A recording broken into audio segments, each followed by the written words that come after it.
campaign against the French who were trying to invade them and re-enslave them.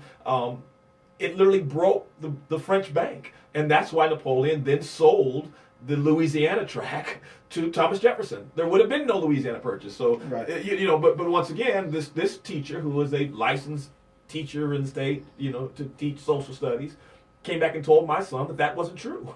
Well, yeah.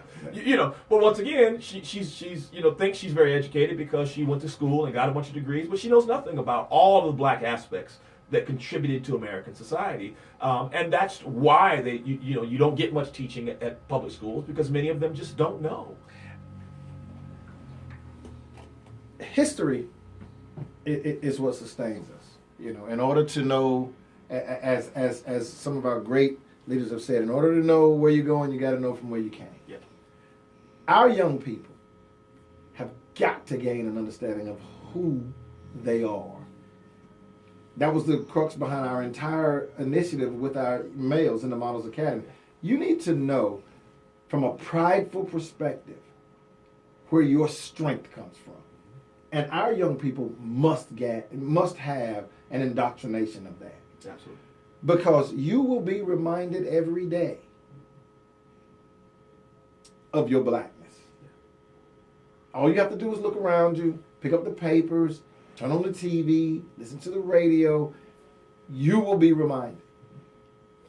But when you're reminded of it, you've got two ways to react. It's just like anything else in the world. Any situation with which you're confronted, you've got options of how you react to it. And we have to have our people react with pride about where they came from and who their forefathers and mothers were and what those situations were in the 60s and even further back throughout the whole slavery issue coming forward, everything. And you've got to take those things and you've got to build a foundation of just absolute pride to know that I have opportunities now that those individuals never would have had.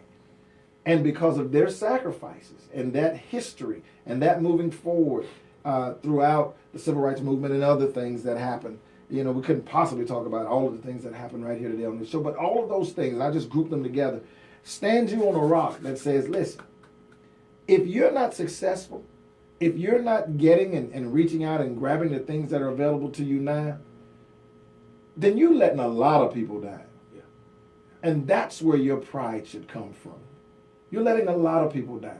Chris Thomas and Nadine Gilchrist and Steve Coleman were able to raise our families in a way that we wanted to raise them and just have the audacity to believe that Ben Thomas is going to be a student athlete at Liberty University and Paige Brilliance Gilchrist is going to be a cadet at the Citadel.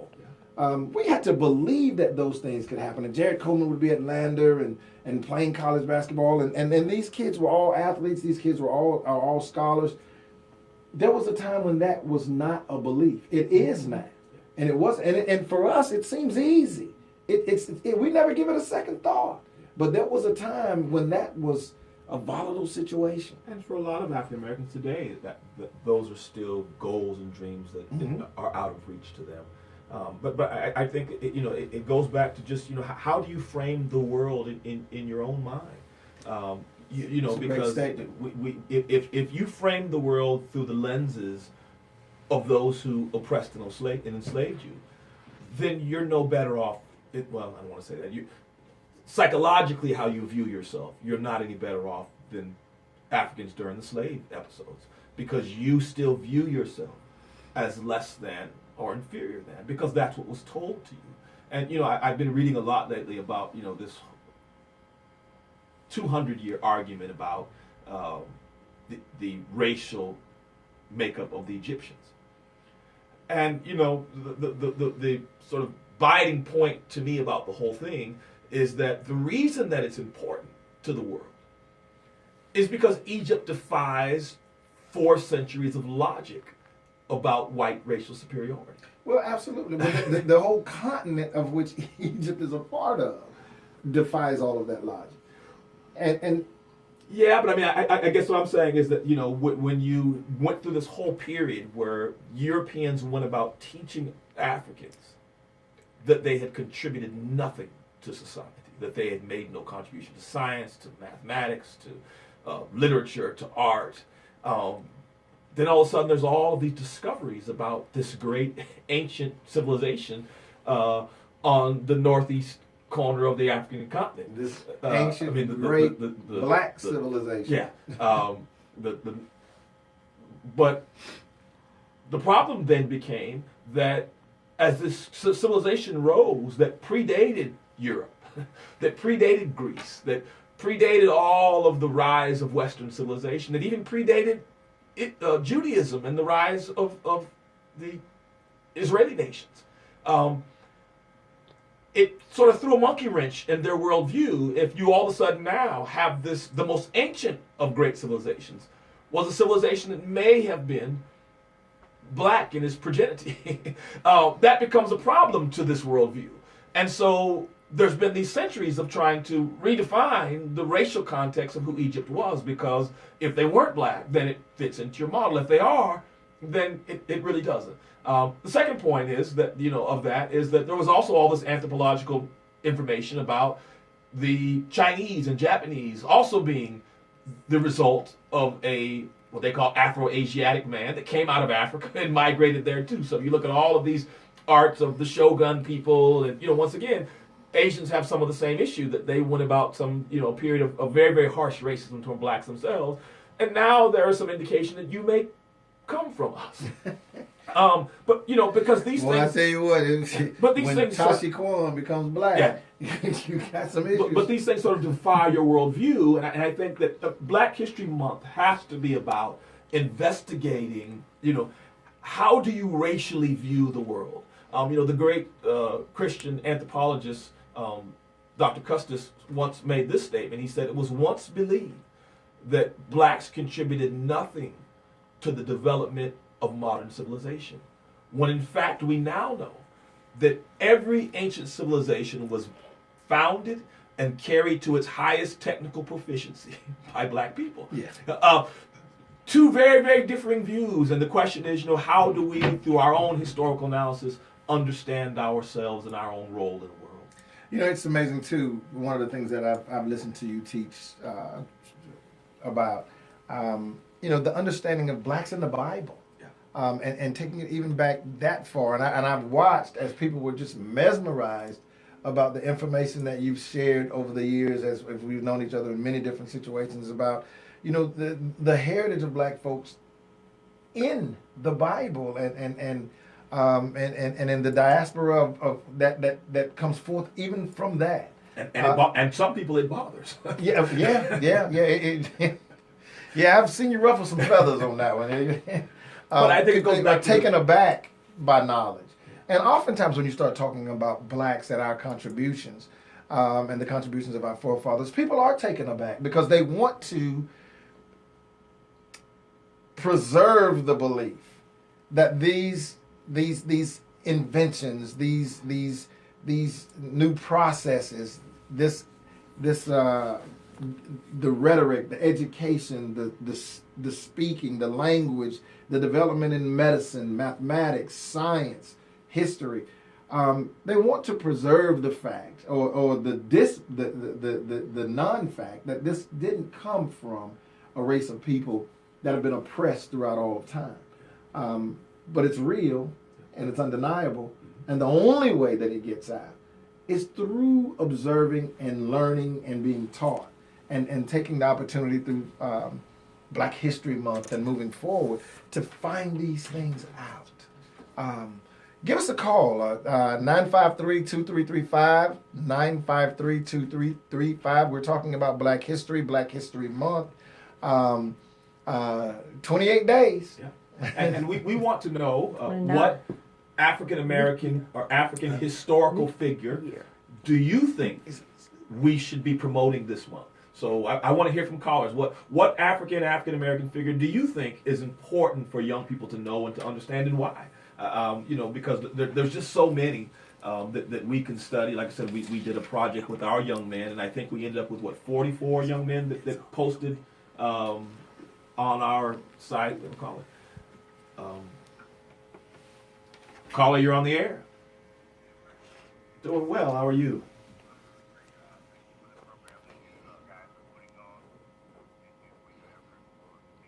Yeah, we as you enjoy it.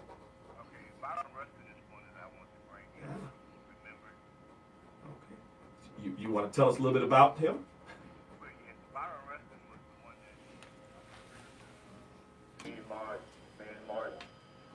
That Martin Luther King Day, he's the one that came out first. That did the speak on having blacks to have the right to vote, having blacks get paid rightfully on their jobs.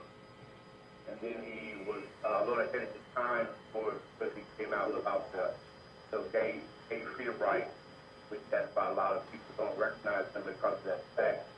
But he was the one that was Martin Luther King's main advisor on nonviolence, and he worked in the Congress all through the years. He was given the highest prestigious award for civil rights by Obama in 2012 with Oprah Winfrey, and so he was really one that we don't recognize, and a lot of streets are named after Martin Luther King, which he was the great freedom fighter, but flower wrestling was much greater than he was to even think about. But we have not taught that in our schools, and we don't recognize them on any holidays. Most people have never heard his name, but they're beautiful people, they're Christian people. They look at you funny when you bring it up. Like, we don't need to know that. And also, not to hold us to time, but we've been seeing a few programs now on TV about all the kings, all the pharaohs, Pharaoh the First, Pharaoh the Second, Ramsey, all these were black kings that's listed in the Bible, but we as chief priests we don't teach that, so it's not important. It is important to know where you come from and who this stands for. Thank you guys for actually bringing that to our. Thank you so much. Thank you so much, caller, for that information, Byron Reston. And you know what? You bring up a great point also, caller. I didn't catch your name. I'm so sorry.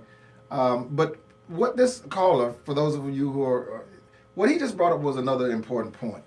There are people, black people, that we need to know about. Yes. That, I mean, and by no means am I being blasphemous with this. We are well aware of the Martin Luther King Jr. and Malcolm X and some of those prolific individuals that have been involved in our history.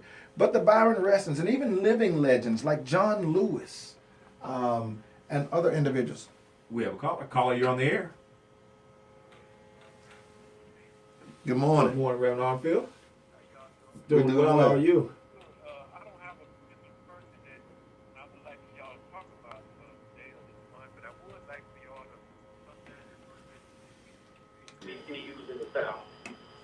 I think that would be great, sir. Absolutely. That's a fantastic idea, Reverend Armfield. You want to come to the studio with us?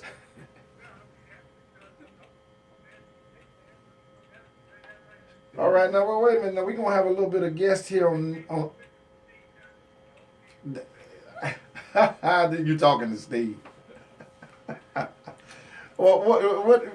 Look, this might have a little church sound to it. What you doing on the third Friday?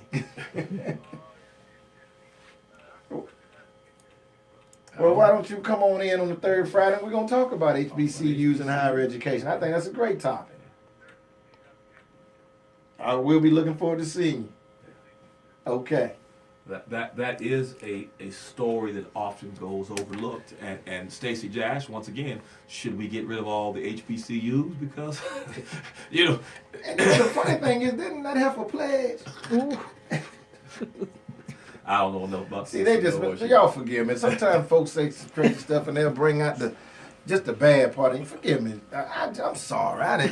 But you know what? That just wears me out. There are a few things that really, really, really just get under my skin.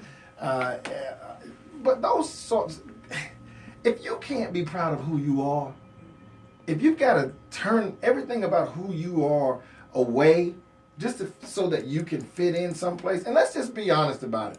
Most of the individuals, particularly in show business, who have taken this type of route are individuals that have been barely resurrected in the field.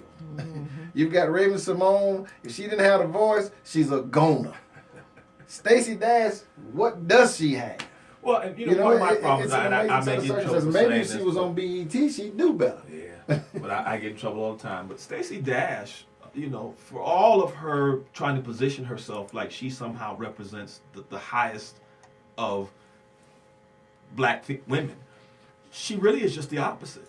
I mean, she represents, in my opinion, a woman who has been sexually exploited by white men her whole life. Absolutely. So I mean, she really sort of has lived her life more in the genre of exploited women on plantations. I mean, I hate to throw a sister out there like that, but I just don't see much about her that represents sort of this strong black woman image that she wants to portray. I mean, particularly when you can go on the internet and just about, most of the photos you see of her, are her, half naked and or half naked with some, white man in the movie, and she's had, I think she's on marriage number 3 with a white man, and so I mean, I just well, don't. You wouldn't have found very many. I can guarantee you that. Well, you probably couldn't have gotten Nadine Gilchrist to play her role in Clueless. No, I think she was put there just to do that. Possibly. It's an amazing set of circumstances, yeah. and we don't mean to trivialize it or make fun too often, but sometimes you just gotta laugh at the foolishness that goes on, and you just gotta find some sort of buffer to keep your anger at bay, and sometimes just laughing at foolishness is what causes it to happen. But I can tell you that in this room, and in the households of the people that are in this room, Black history is critically important, has been critically important. It's a foundation of our families. It's a foundation of our own lives. And as leaders of our families, this is what we teach. And this is what we expect. My family is doing Black literature this month, and we've been reading every night. And so, right now we're doing Zora Neale Hurston's Their Eyes Are Watching God. And so I encourage you. Actually, the book that we're using is a book that my friend Steve Coleman gave me. There you go. And so, I encourage our listeners to, sit down. I mean, many of these things, Langston Hughes, Contine Column, you can find many of their works online. Alice Walker, Sonia Sanchez. I mean, there's just tons and tons and tons of. And you're gonna have to find it online. Yeah, or because you ain't gonna crack nothing that you got. Or you're not gonna crack one of your school books and find it. Well, if you want to spend money, certainly the Gates books. Gates has 3. So one of them is the one you gave me. There's 3 anthologies on African American literature, and so those are opportunities if you want to purchase. I think for $25-$30 you can get a paperback copy of those, or for each one. So it probably cost you more to get all 3, but you couldn't go through all 3 of them in a month. So I just encourage people to sit down with your young people and read. There's a lot of great biographies out there of African Americans. That take some time this Black History Month and have a reading plan with your young people. Expose them to people that they may not otherwise be exposed to. I'm thinking as I close, just maybe a point that might drive it home to you how important it is I wonder how many young Black children, let's say up to the 8th grade, could clearly describe to you who one of the most famous African American men in our history, Dr. Benjamin E. Mays, is their homeboy. That he was born and raised and right here in this community. Right here, yeah. That there is a tribute to him right here in this community. Yeah. There are living legends, and then there are those individuals who are legends that we have to know about. And that's what we want to bring forward to you on the Our People Today show. Rejoice 1090. Please check out the Rejoice 1090 Facebook page, because the Rejoice 1090 Facebook page is now listing Black inventors and inventions. And we'll be doing that throughout the week, throughout the month, I'm sorry. But take the time to improve your knowledge about Black history. And more than anything else, be absolutely, unequivocally, 100% proud of who you are, and don't let anyone get you off that course. One more last thing before you go. Please do. Go and Google Dr. Carter G. Woodson. Carter G. Woodson is the grandfather of Black History, which originally was Negro History Week. And read some of his writings. Certainly everyone knows that of Miseducation of the Negro, but read some of his writings, and you will become very aware of why Dr. Woodson felt a need for Negro History Week. And many of the complaints that he had, or the concerns he had about what they call Negro people, them not being exposed to their own history, still exist today. And so you'll get a very, very firm understanding of why we have the need for Black History Month. Happy Black History Month. It's the Our People Today show on Rejoice 1090. We'll see you next week.